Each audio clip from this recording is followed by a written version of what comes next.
All right, we are recording and we are live here for our webinar on financial literacy for your high school students.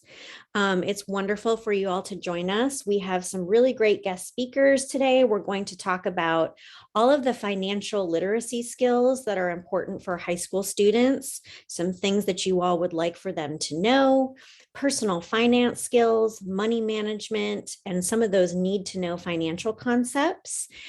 We have some speakers here today. We're going to talk about what Texas OnCourse has to offer, as well as some speakers from the Federal Reserve Bank of Dallas, which has some really great financial literacy information for your students. So I thank you all for taking the time out to join us this morning out of your busy schedules. With Texas OnCourse, all students, no matter where they come from or where they're headed, have a plan for success after high school. That is sort of the mission that we keep in mind when we create resources for students and families. So we are also housed at the Texas Higher Education Coordinating Board. As I mentioned, we put our webinars, we send those recordings to our attendees, and that comes in the form of a YouTube link. So don't forget to like and subscribe our YouTube channel and become a subscriber. That way you're able to see our topics, our videos, and search and receive updates on the kinds of things that we put on our YouTube channel. So we will definitely send that out to you after our recording is final. As I mentioned, our webinars are recording and we're recording now, and that is sent out to all registrants for those of the folks or colleagues you have that are not able to join us live. Our upcoming webinars and recordings are posted on our webpage. There's a link to that, and we'll have a link at the end as well. And we'll talk about the next, we run our webinar series through the end of the school year. So we'll be able to show you what we have coming around in April and how we close out the school year in our monthly webinar series. Here's just a brief agenda for what we're going to cover today. We have reserved from 10 a.m. to 11 a.m.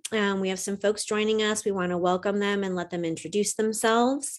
Then Samantha Kimmel, our quality and alignment coordinator on the content and resources team at Texas OnCourse, has our resource spotlight, where we will talk about some of the really great resources within the academy and in other areas of Texas OnCourse where we focus on these topics. And we have Tamara Reddick-Cottrell from the Federal Reserve Bank of Dallas. Her and Morgan Ackley are going to talk about all of the really great information they have for students and families on the area of financial literacy.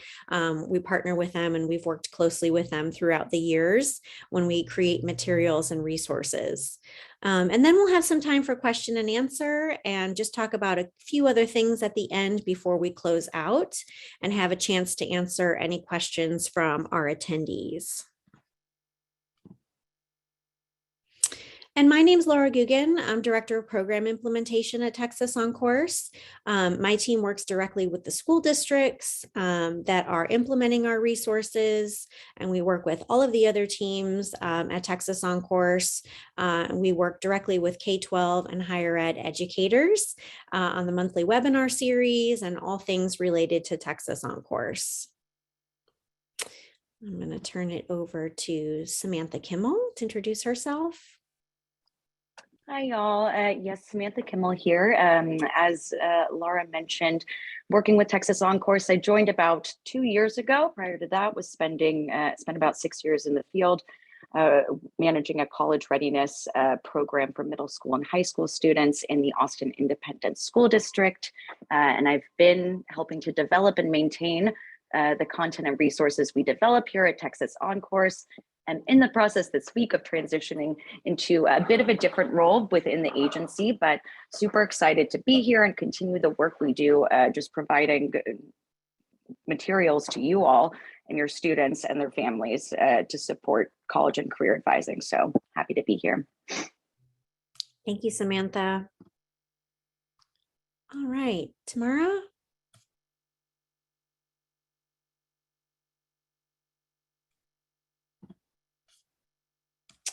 I think you are muted. Yes, I am. Thank you so very much. You're welcome. You're welcome. And I'm going to turn on my camera here in just 1 second. I can see how to do that. And I think we are, it may not, you don't need to turn on your camera in this format. Yeah, in this format, our cameras are off because it's a webinar. So if you want to just introduce yourself, that would be great. Perfect, that helps. Thank you so very much. So yes, I am excited to be here. I am Tamara Reddick-Cottrell, and I'm an education outreach advisor with the Federal Reserve Bank of Dallas. And I look forward to sharing some of our resources and some of the concepts that we have that are really essential when working with high school students and implementing financial literacy. Thank you, Tamara. Yes, ma'am. And Morgan? Yeah, thank you. My name is Morgan Ackley, and I'm an economic education advisor at the Dallas Fed. I primarily work on financial and economic education. Prior to joining the Fed, I was a classroom teacher for 12 years, teaching business marketing and finance. So I'm excited to be able to be here to support and answer any questions that you guys have throughout the webinar today. Perfect. Thank you all so much for joining us this morning. We appreciate having you and your information. So before we jump into all of the information we wanted to share, we just like to see from our attendees who are the educators in the field, what kinds of financial information would you like students to know more about? Obviously, that depends on what grade level you're at, what campus you're at, but we would love to know what kinds of things, topics related to financial literacy you would like your students to be aware of. And you can just type your responses in the chat so we can see those.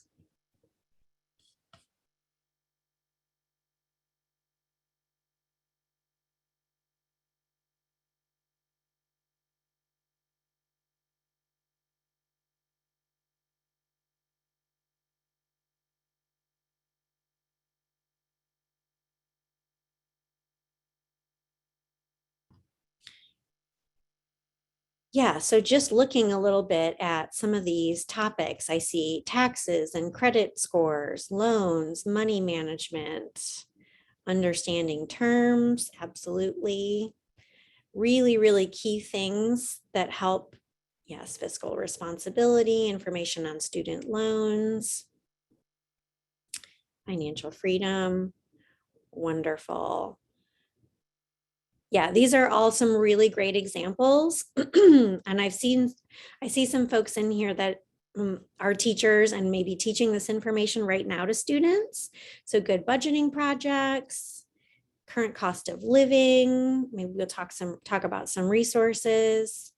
Yes, thank you all so much for putting in some of those topics. None of them are too surprising, and I have a feeling we'll be able to cover some resources on how to help and support your students on the topics that you've mentioned. All right, I'm going to turn it over to Samantha Kimmel to talk a little bit about our resource spotlight from the Texas OnCourse Academy. Alrighty, thank you, Laura, and thank you everybody for your responses. Hopefully we are going to address some of those topics or point you to resources that can help address some of those topics mentioned today. But first up, relevant to today's discussion, I want to highlight something from the Texas OnCourse Academy. So Laura, if you don't mind going to the next slide there. So for those of you who are new on the webinar today, who are new to Texas OnCourse, the Academy is our online professional learning resource for college and career advising.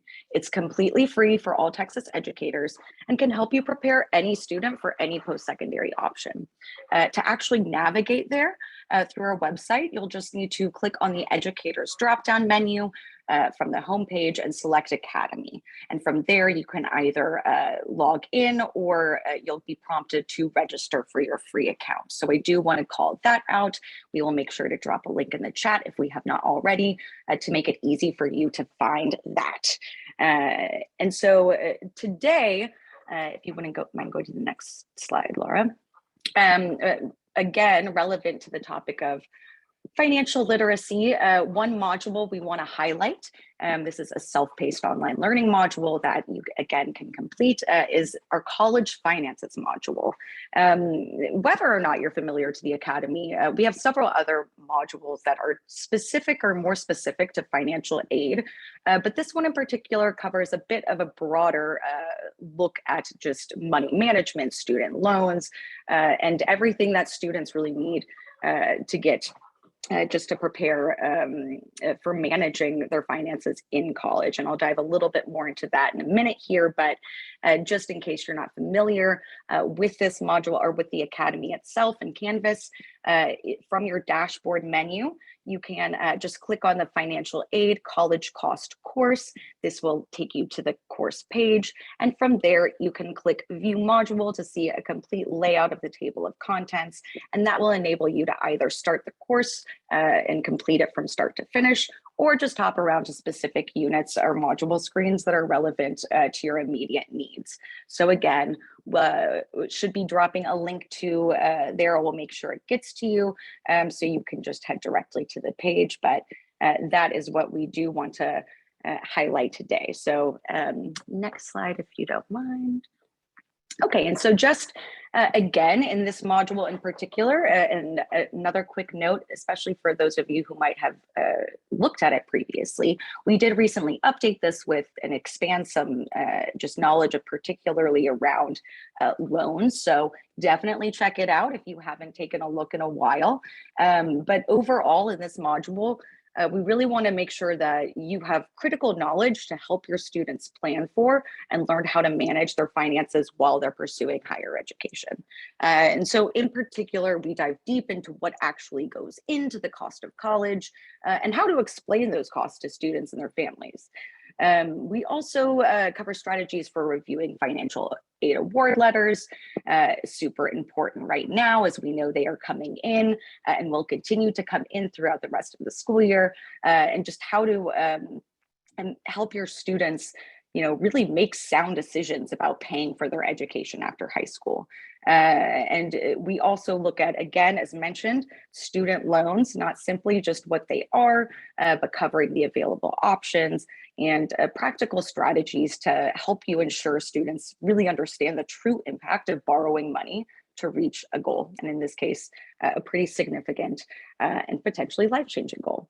And so quickly, 2 units that I would like to highlight for y'all today, and it's not listed here, but we can mention this in any follow-up information we send out.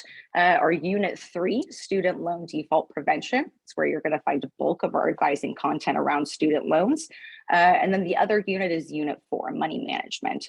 And here we provide resources and advice to help support students in understanding how to budget and manage their finances after high school while juggling, education and other life expenses and priorities. So again, that is what the module is going to look at. And if we go to the next slide here, one new resource we did develop in expanding this content is something that I hope you all find helpful. So it is, just a quick chart to sum up differences between federal versus private loans. I think many of you might agree that, a lot of students are aware of student loans, and, I wouldn't be surprised to hear that students you work with might already have strong opinions about them. But, as practitioners, I think that we understand taking out loans is a pretty complex activity. And it's likely your students will need some type of knowledge transfer, some baseline understanding to really understand their options out there and make a decision that's best for them and their long-term goals.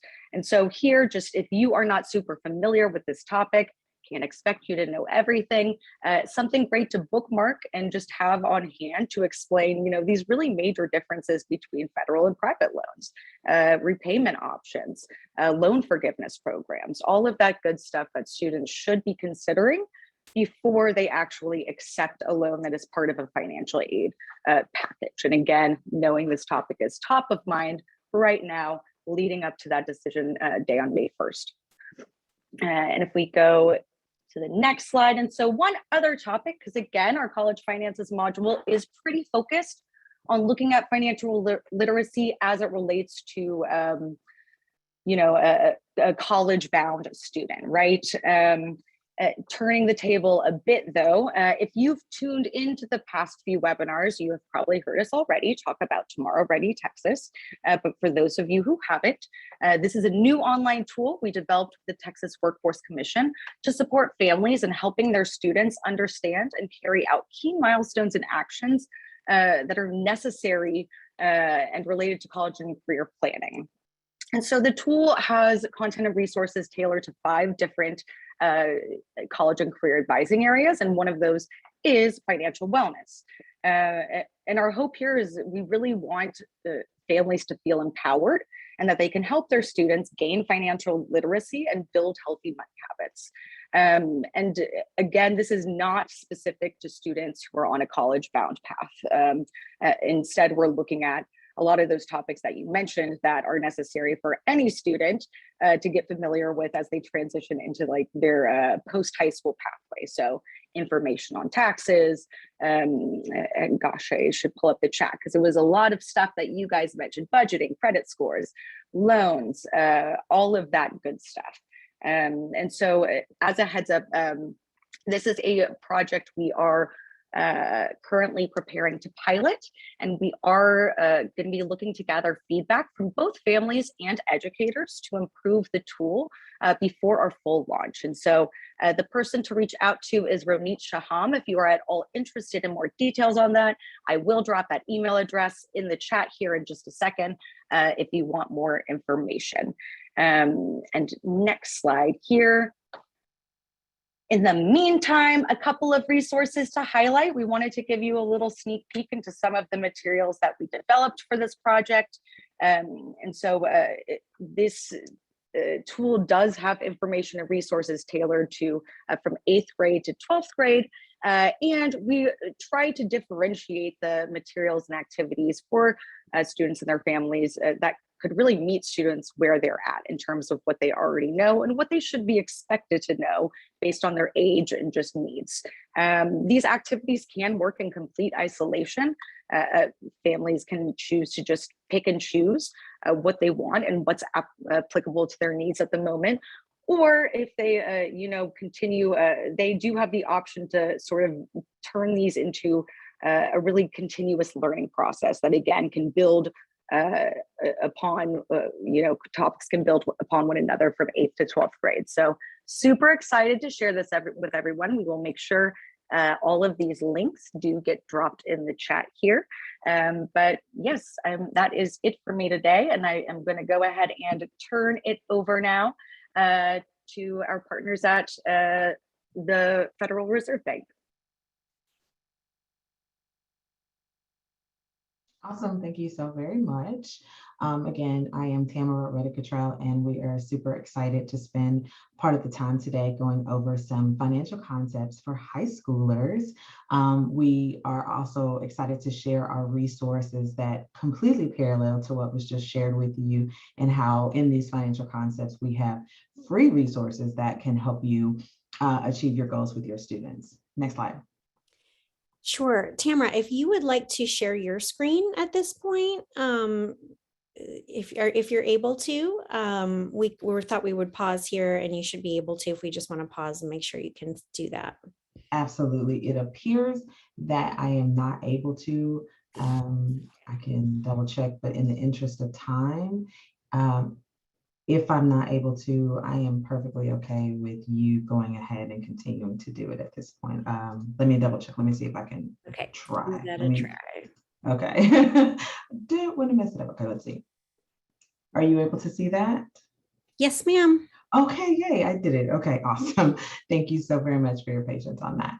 Sure. Okay. Thank you. Absolutely. So then in the interest of time, I'll keep going here. And before we get started, I did want to share with everyone that the views expressed are my own and do not necessarily reflect the official positions of the Federal Reserve System.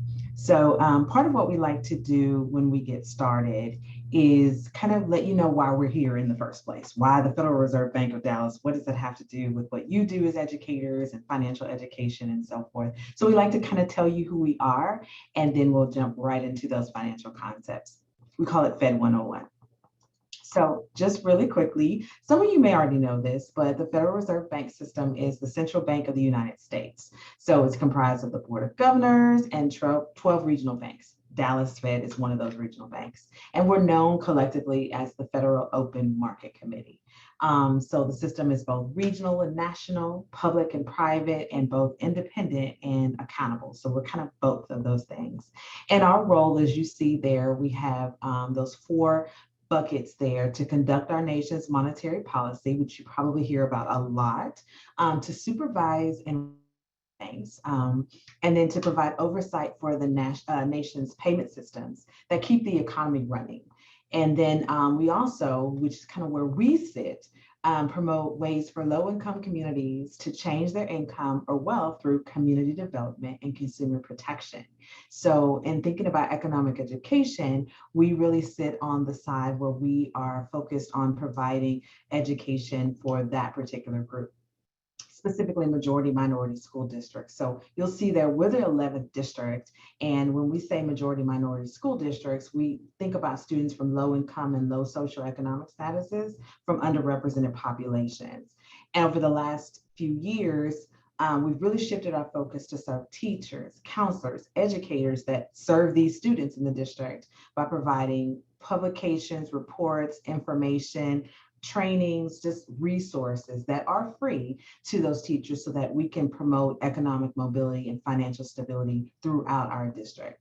And thinking about preparing students for college and career choices and financial concepts during this changing economy, we give consideration to unique backgrounds, experiences, and we make sure that our resources are equitable and available to all students, but particularly those from underrepresented populations. So in other words, we're here because we have the resources, we have the background. In fact, my colleague and I, Morgan, we have education backgrounds. Morgan was a former teacher and I was as well, principal. We're here because our resources are free and we want to help. We want to assist with what you're already doing. So that's that, Fed 101 in 2 seconds. So now we're going to hop right into our presentation here today. So what are our financial concepts? What are the key concepts that we feel high schoolers should know, and all of the resources that you have, all the curriculum that you may have access to? What do they really need to walk away with? We're going to give you 6 concepts here, but we want to reiterate that we have free resources, our Building Wealth and resource that I'm going to share that many of you may know, and our Navigate resource that I'm going to share about.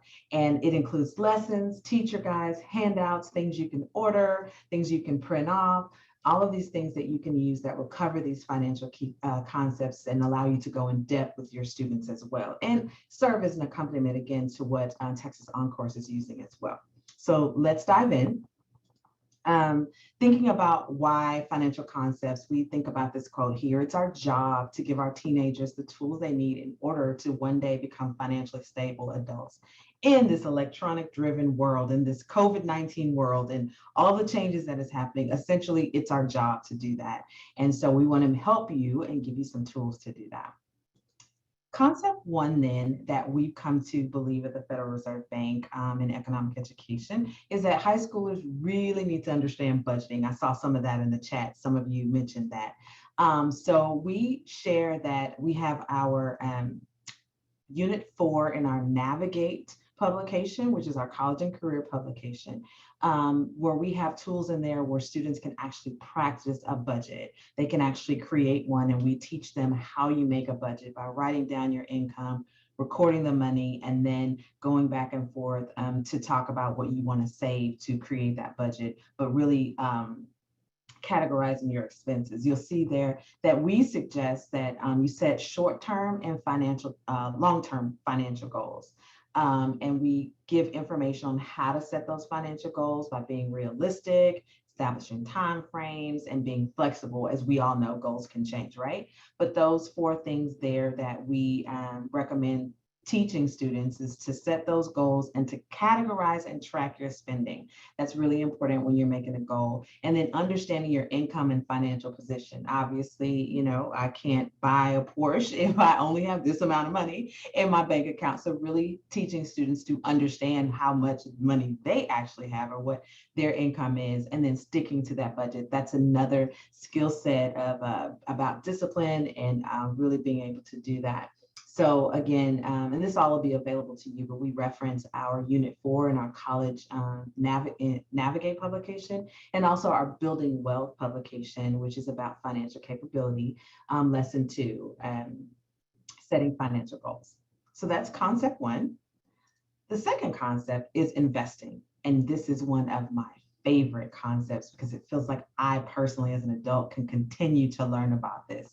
But when we think about high school students, we assume that most students just think about investing like what you see on the stock market, or even now in our current age, they may even associate it with cryptocurrency, right? But really, to holistically understand investing, it's important for our high school students to have a command or an understanding of the risk and return relationship.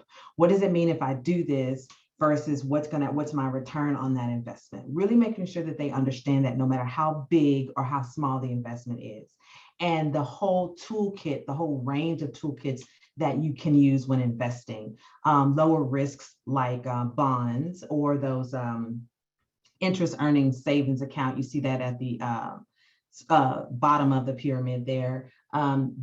Understanding compound interest or diversification and things of that nature. There are a lot of we call them investing lingo. There's a lot of vocabulary and concepts that students, even adults, don't understand. So helping them understand that lingo and that relationship between risk and return will help them get a jump start on the implications of what investing is. I mean, literally, again, the high interest or an interest earning savings account, that's a start of investing. It's not just going to the stock market or things of that nature, but what that can look like and the concepts involved with that, and understanding, well, if you do this, how much are you going to get back? We have a lesson in Building Wealth. If you jot that down, page Building Wealth lesson 6, Save and Invest. We talk about bonds and stocks, mutual funds, and it allows the students to do those things there. Concept 3, savings, which is, as you imagine, directly associated with investing. But we believe that students should absolutely understand what savings is. And the different dimensions of saving. It's a little more than just putting your money under your mattress, even though that is savings and that's fair. But there are ways to maximize your savings or earn money on the things that you save. We talk about this in Building Wealth, lesson 2 and 3, where we're talking about interest and then the safety of those. What you save, again, thinking about the mattress concept, it's not necessarily as safe as you would think if you were to put it in a bank or those kind of things. And then the convenience of it, whether you're able to access it versus whether it's harder to access and liquefy. So conversations with students, especially as counselors, in thinking about helping students or high school students understand savings, it's a mindset and a tool. Even if they don't have anything to save, I know that we have to be sensitive. Every family is different, especially speaking to those families that are from low to moderate income, or those who have different dynamics. Some families, you don't get to talk about money. That's faux pas to actually do that, while some families, it's all out there and it's all in the open. So being sensitive to a high schooler's background, their experiences, and just understanding that you can teach this concept just by, letting the high schoolers know that there are many ways that you can save. It's about a mindset, it's about starting, and it's, again, directly related to budgeting and investing as well. Putting your money back, even if that's just one paycheck at a time, or, just however you can do it. It's the mindset of saving or for a rainy day, or making sure that you're maximizing or securing your financial position. So we definitely support making sure that high schools understand about savings. Concept 4, we're nearly done here, is spending. That's the other side of savings, right? we have to teach our high schoolers about spending, really understanding needs and wants. We know in the, TEKS and our standards that we have to teach our students, they understand from early on what a need and a want is. And there are those required economic concepts that they have to learn throughout our TEKS. But really, when you get to high school, okay, some of them may have jobs, some of them may have access to more money now. Needs and wants is something we absolutely should revisit, and not in a simplistic term, but really in a belief system of encouraging them to, again, frame that mindset. And again, as educators, those leading this conversation, we believe that we have to, again, be very sensitive with our students. Long time ago, we would say that cell phones are not needs, or technology would not be a need. But in today's economy, in today's culture where we are, especially thinking about the digital divide and access to technology that would separate the have and the have-nots, we may reconsider that. For some students, for some families, cell phones and technology would absolutely be a need. So as educators, we certainly want to be cognizant of that when we're sharing this. But the main thing here that we suggest is that understanding how a high schooler would define their needs and their wants really helps for implementing that concept too, I believe it was, or earlier, which was the budget. So it really impacts their budget, but this is a part of categorizing their wants and needs. So then we have concept 5, financing your future. I saw some educators reference this in the chat as well, but we believe that we've got to teach our high school students about how to finance their future, whatever that future may be. If you want to go to technical school, or if you want to go to a community college or trade or a four-year institution, whatever it is, it costs. And there are ways to overcome that cost, but really, really speaking to them about or teaching them how to understand that. I know we just mentioned that earlier with some of the resources with Texas OnCourse, but how do we help our students understand the implications of student loans and dissecting a financial aid award letter? And I can speak to that personally. When I saw my financial aid award letter, I said, what is this? What does all this mean? We have Unit 5 in our Navigate publication that can accompany some of the resources that you already have that walk you through exactly how to teach a student how to understand what you pay for college, what's a scholarship, what's a grant, what's work study versus a loan. And as we chatted about earlier, what kind of loan, what are the implications of each of those loans? So our research does that as well, but it is very, very important that high schoolers understand this, because it's not just about getting into the school or the education program of your choice, but really focus on how you can maximize what your financial position would be, provided you do make that decision to go. So we support that as something they need to know as well. And then lastly, concept 6, credit scores. I know as of late, we've recently been thinking about sharing this with high school students, or certainly with younger adults earlier on, the implications of credit. Fortunately, in our Building Wealth publication, lesson 8 specifically, that has recently been updated, we talk about what a credit score is. High schoolers under the age of 18, we understand they actually may not have a credit score unless it's something where there's identity theft, or something that they may have had to make a decision with their family and so forth. It may have been used, but they may not quite understand credit score. But what we want to emphasize here is that it's important to help them understand what a credit report is versus a credit score. There are many different credit scores in your FICO score that many of you may be familiar with. Is calculated on different scales or using different algorithms, if you will, helping them understand how credit scores are calculated though. And that's a good lesson for high schoolers and adults. About how payment history, how you pay your debt back, is 35% of your credit score. And then the other big part is utilization, how you actually use the credit that you've been given. That's 30% of your score.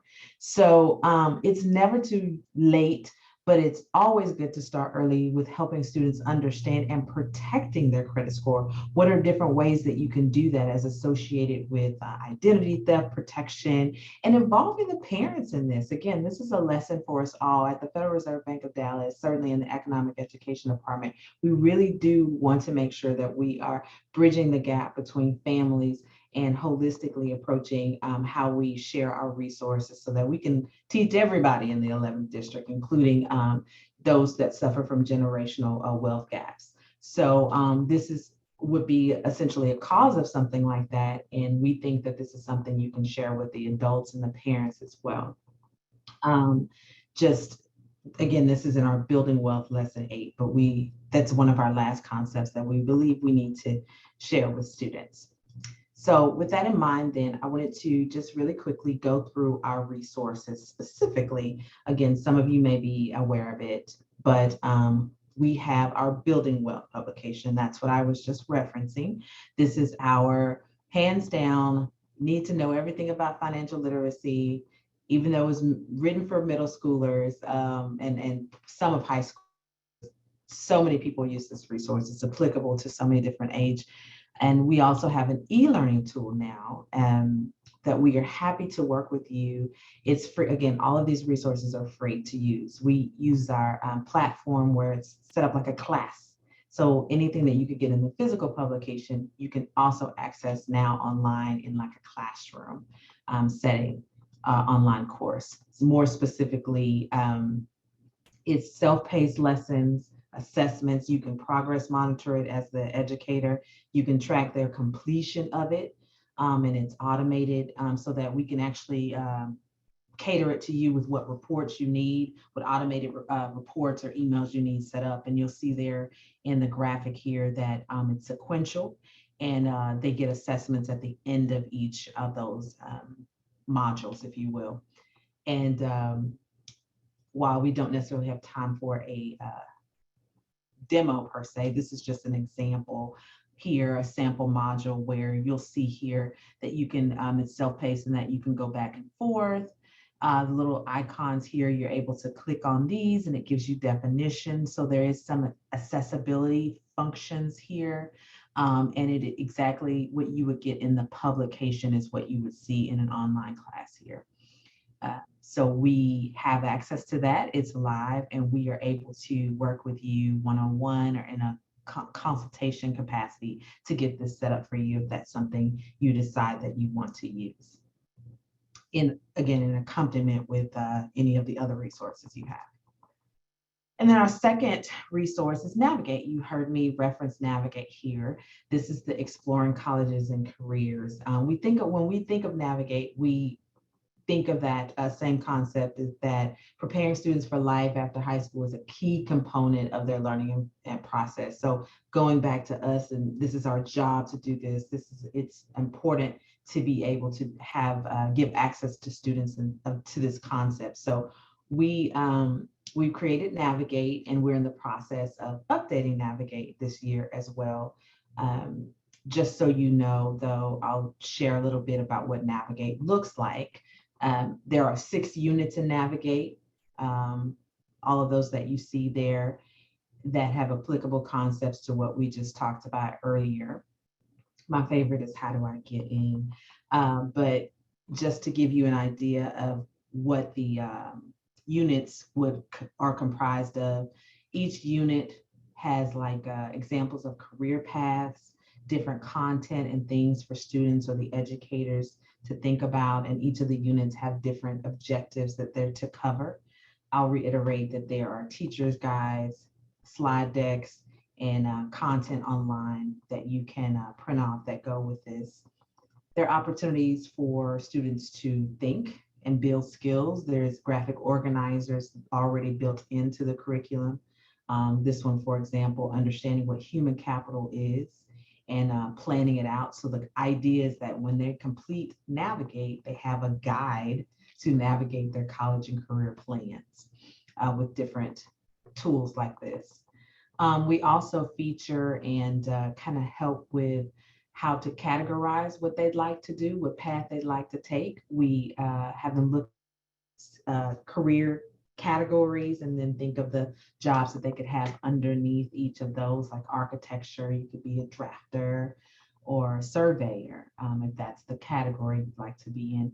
And we support, we share lessons that include accessing the Bureau of Labor Statistics, and we walk your high schoolers through what it would look like to access this tool and have that information up to date. We also, in each of the units, again, we have the graphic organizers, but we make sure that they leave with something that they can go back and reference. Like, for example, in this unit, they're looking at the career choice, what they want to do, and they're charting out a path to get there. All those graphics and those tools are embedded for you to print off separately or keep together in the publication, if you will. And because we're educators, you can't have this without an assessment, right? We have an assessment for every unit. So in every unit, we make sure that you're able to monitor their progress in some capacity or measure what that would look like. New features of Navigate, you see there, we have a fillable PDF. We always shout out the individual who helped us create that. Her name is Lorena. But something new is you're able to, if you don't want to print it off or you can't print it off, the student can actually pull it up on their laptop computer and enter in Navigate. We also are adding parent letters in English and Spanish. Here's a sample of one of them. Again, we want to make sure that we're reaching all of our parents in our community, so we include them in the process as well. Additional updates are that we are updating the career choices and pathways, the education requirements. We're living in the COVID-19 and SATs look, the SAT looks different now and what you're required to do. And we're also deep diving into understanding the costs. We mentioned that earlier as well. And with that, we wanted to just say that's what we have. We're super excited. We want to stay connected to you. We are happy to share any more about our publications. We are happy to train you on them, talk to you more.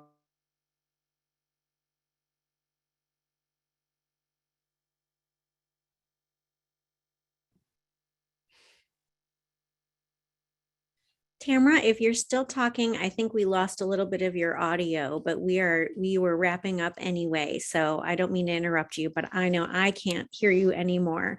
But for those of you who are attending, if you can just scan that QR code and take the quick survey for our guest speakers at Federal Reserve Bank of Dallas. This was really wonderful information.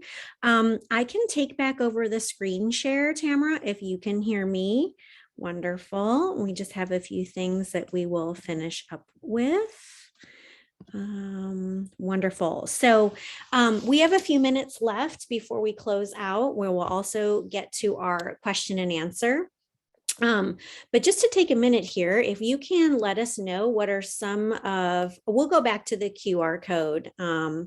We can go back to that. We can put that up at the end. But if you want to let us know here in the chat, what are some of your best practices for introducing financial literacy concepts to students? Part of our monthly webinar series is that we get to have sometimes hundreds of people, of educators that have ideas and ways to share.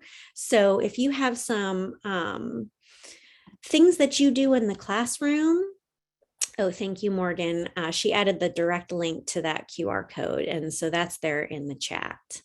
But if you have some teaching practices or some counseling strategies, there's so many really wonderful resources that we're in both Texas OnCourse in our resource spotlight and hear from the Federal Reserve Bank of Dallas. But we would love to know what are some things that you all do at your campuses and in your districts or in your organization. I can see a lot of folks are doing some things in Avid classrooms for financial literacy. Credit unions, absolutely. I used to bring in local credit unions to talk a little bit about their money management resources, but also their scholarships. I see that they have a curriculum 8 to 12. Some of you also may be doing some different things since this year's class of 2022 is the first graduating class where the FAFSA is required. So that might be changing some things that you're doing at the high school level. But if there's any other best practices for financial literacy that you all are doing and you don't mind sharing those in the chat, that is always really wonderful. While you are doing that, I'm going to take a look at a couple of the questions. I think some of them have been answered. So I'm just going to read this one out loud. When guiding students on understanding college costs, how do you define affordability and what specific guidance do you give students for the amount of out-of-pocket costs they should not exceed? Tamara, do you want to take a stab at that question? I don't know if we're able to hear you now, and if you can't, I can address it. Sure, no. Are you able to hear me now? Yes. Okay, good. I'm not sure what happened earlier, but thank you for the flexibility there. So how do we define affordability and what specific guidance do you give students for the amount of out-of-pocket costs they should not exceed? Affordability, and again, this is just what from my understanding and in my experience and what we share in part of our resources, affordability really speaks to that individual, what they are able to maintain in terms of their specific financial position for them to be financially stable. It's kind of one of those things where you have to decide, as long as you have, you know, all your needs met, these kind of things, your cost of living, those kind of things met, then what can you do in addition to that? That accompanies that, if that makes sense.